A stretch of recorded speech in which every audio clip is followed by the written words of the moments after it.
Alright guys, today I'm doing a brief video about mistakes. Somebody's requested that I talk about this subject. I think it's a very good one, so thank you for that, and I think this will be very helpful because we're all human and we all make mistakes. This is something that every single one of us will relate to in some way or another.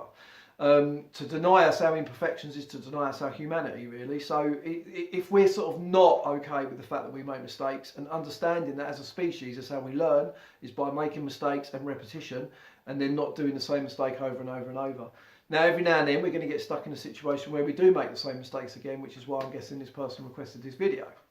So before I get into that, there's a brief thing that I want to explain, and I'm going to very, very briefly touch on this, guys, all right? So I'm going to have to do another video to explain this in more depth, but there's, in the theory of transactional analysis, which again, you can do a wiki on this, check this out, the PAC model, PAC, parent, adult, child. I've got a book somewhere, I'll show you that, yeah? Parent, adult, child. Right, now the idea behind parent, adult, child is that we have three different states. You could call, they call them ego states. You could think of them as states of mind, states of being, that we flick between depending on what's going on in our lives. So the child is the part of us that kind of was the things that we've learned, if you like, and the things that we adapted to as we were growing up. It's our capacity to be intimate, spontaneous, have fun.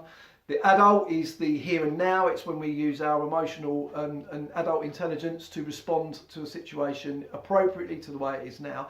And then we have our parent side, which is normally the way that things we've been told, if you like. That's, I mean, that is a very crass example, but it just for the purpose of this video, I don't want to take up too much time with that explanation. So today I want you to understand about the parent side of it. So the parent mode that we go into sometimes, depending on what's happening in our lives. Now, obviously, children make mistakes. Parents are there to kind of, you know, help a child up and try and pick them up and help them to learn from that mistake. Now, depending on how things are as we're growing up, we all have two sides to the parent. We have the critical side and the nurturing side. So imagine as you were growing up with your parental, your parents' style of sort of parenting. Was it more nurturing? Was it more critical? You know, the nurturing parent, if you fall over, they're going to pick you up. All right, yeah, you've scuffed your shoes. You've kind of done your jeans in or whatever. But are you okay? I know you didn't mean to do it. Maybe next time be a bit more careful where you're walking, watch where you're going, or something like that. Whereas if you've got the critical side, they're going to pick up. You know, you've ruined your shoes. We've only just bought them. I can't believe you did that. Watch where you're going next time, you stupid child, or something like that. So you've got two very different ways of dealing with the same situation. Now, we internalise this. It doesn't just have to be from a parent, it could be from a teacher, auntie, nan, you may not even remember it. But nonetheless, these things are internalised, and sometimes we use them as a way of responding to situations that we have in our adult life ourselves, and we go into parent in our own head and we'll be critical of ourselves or nurturing of ourselves, depending on what we're used to, if you like. So we've internalised that. So it's a very important thing to remember when dealing with these kind of things. So that on its own might be enough. I mean, if you kind of realise that when you make a mistake, you're very critical, you know, you pick out what you did wrong, you beat yourself up for it, rather than looking at what could I have done differently, what can I do differently in the future. Why am I catastrophizing, which is to blow the situation up. We all make mistakes. If you're making a repeated mistake and you're not learning from it, it's time to stop, look at what it is that you're doing, and think about it again. So what could I do differently maybe? How could I approach that situation in a way that is going to mean that next time the same mistake isn't made, or if I do make the same mistake again, I can accept that it's because I'm human and I'm not quite getting this right yet. The way to move on from it is to understand that if there's nothing that you can do about it, if you can't go back and change it, if there's no reparations you can make, if you can't go and apologise to somebody, can't explain to somebody your side of it, there's just nothing you can do about it, then perpetuating the problem and taking it forward into the next situation, which is preventing you from trying to do it again in case you make the same mistake, is only hurting you. It's sort of the equivalent of saying, well, in the past, you know, relationships have hurt me, and being in relationships is not good for me because I've always turned out bad and I've always ended up in pain at the end of it. So the best thing for me to do is be on my own, to avoid all that, right? And fair enough, you will avoid all that. But what you will also gain is the feeling of being on your own.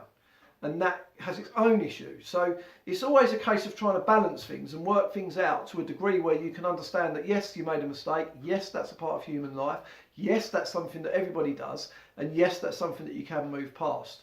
But If you're not, and you're letting yourself in your head sort of be critical all the time, you need to learn how to stop that part, so that when that comes in, no, I've thought about this properly. In my adult, I know in the here and now that I've got all the tools I need to deal with this problem. And in the future, I learned from it last time. Last time it didn't go very well. Okay, fair enough. But I'm going to learn from it, and next time I'm going to do it slightly differently, and I'm going to use it as a sort of almost like a playground. It's like next time I'll try it a little bit differently. I'll see whether that helps. But the main thing is to be kind to yourself about these things, you know. If it's a mistake that deserves you to be hard on yourself about it, then listen to yourself about it, yeah. It's okay to tell yourself, I need to do harder, I need to do better, I need to try harder, you know. But it's when that gets unhealthy, if you're doing that too much, maybe there's not enough nurturing parent in there, maybe there's not enough of a caring nature towards yourself. Ask yourself, if a friend of yours made the same mistake, what would you say to them? If one of your family made that mistake, what would you say to them? If a little kid, that even if you haven't got little kids in your family, what about if a little kid you were working with or a friend's child came up to you and said, you know, I've made this mistake and I'm beating myself up about it. What type of advice would you give them? And why aren't you giving yourself that same advice? You know, it's a very useful way to think about these things. And also this is related to if you've got something that you feel anxious about and you're not facing it, you know, if you're scared to face it, then maybe that's because the amount of pressure that you're putting on yourself is too high, because you're scared of what will happen if it doesn't work. So that's again the catastrophizing thing, which is blowing something out of proportion, making it a lot worse than it actually is, in order for you to feel whatever, normally shit about it. And this is a subconscious process that we do. So we're faced with a situation, we see, oh God, yeah, that could go wrong. So we concentrate on the fact that it could go wrong. We amplify the fact that it could go wrong. And before you know it, it's gone wrong. And then we're like, oh yeah, there you go. See, I knew that would happen. I knew it. I knew that would happen. Typical me, innit? Always fuck it up. But it's because in your mind, you've kind of almost decided that beforehand. So it is a very sort of a tough thing to get right, because if obviously I don't know people's past and stuff, do you know what I mean? I don't know what things were like with parents, but if the nurturing parent isn't as existent as the critical parent is, that's not going to come from your parents anymore. That's going to come from you. That's going to come from you learning that I have this deficit in my head, you know, I have this, there's something missing or something lacking in the way that I'm treating myself. And the only person that's going to be able to create that now is yourself. You're not going to get that from anywhere else. And the problem is a lot of us find it in other things for a short time, like a relationship or something else. And it's then that's the reason that I feel good. And that's not the reason you feel good. So once that goes away and once that falls away, then you're left with that feeling again. And you think you haven't got that feeling anymore because that relationship's not there. And that's not true. You haven't got that feeling because you didn't have it in the first place. It's just that person that came along, that relationship, made you forget about it for a while. You know, so it's being, again, it's being kind, it's nurturing yourself, it's understanding that we all make mistakes, it's accepting that we all make mistakes, it's accepting that if you're looking for a future where you have a mistake-free, guaranteed future, it's not going to happen. You've got to dream on with that one, because that's never going to happen. So it's about meeting it halfway. I accept that I'm going to make mistakes, and when I do make a mistake, I'm going to look at it. I'm not going to beat myself up about it, because that doesn't get anywhere. You look at that again. Look at the example of a little child, for example. You know, if a child comes to you and they've made a mistake, and you just have a go at them about it, how's that helping them?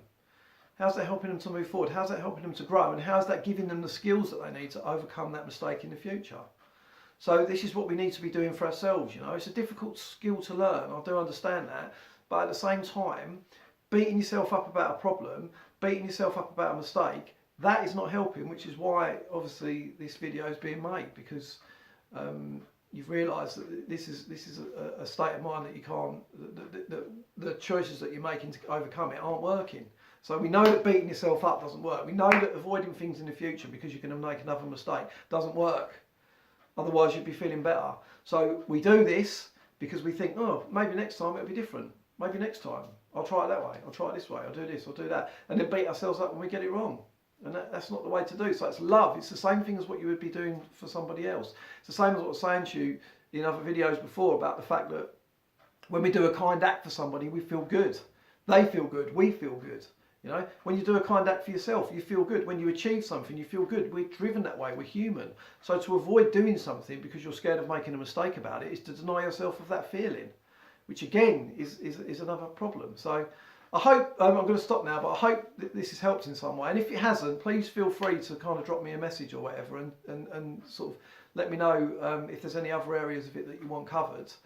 Because I do try to keep these videos short, as you know, because I don't want to drone on about it forever. But there is more to say, but without having specifics about what these mistakes are, etc., it's difficult to tackle. So this is more of a broad thing, and I hope that it's helpful. All right, see you later.